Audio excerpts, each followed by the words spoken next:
सोलापूरचं ग्रामदैवत सिद्धेश्वराच्या योगदंड पूजनाचा सोहळा सुरू आहे। सिद्धेश्वराचा योगदंड आणि कुंभार कन्या यांच्या प्रतिकात्मक विवाह सोहळ्याचा हा पहिला दिवस।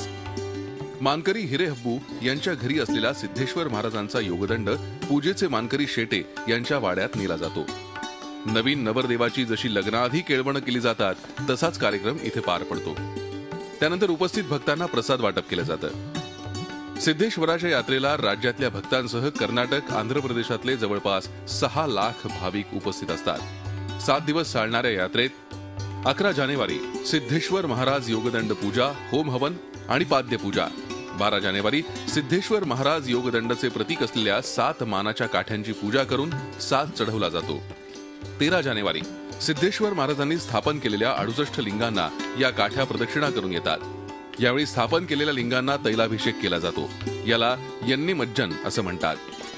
14 जानेवारी सिद्धेश्वर महाराज योगदंडशी कुंभार कन्येचा प्रतिकात्मक विवाह सोहळा।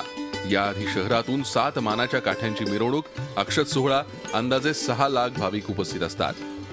15 जानेवारी कुंभार कन्येचा प्रतिकात्मक सतीचा सोहळा आणि होम। 17 जानेवारी यात्रेची सांगता कप्पडकळी या कार्यक्रमानं होते। दरवर्षी ही यात्रा 15 डिसेंबर पासून सुरू होत असते। मात्र यंदा मंदिर समितीनं आपत्कालीन आराखड्याला विरोध केल्यानं यात्रेला महिनाभर विलंब झालाय। असं असलं तरी भाविकांच्या उत्साहात तसूभरही कमतरता आलेली नाही। संजय पवार, झी मीडिया, सोलापूर। झी 24 तास रहा एक पाऊल पुढे।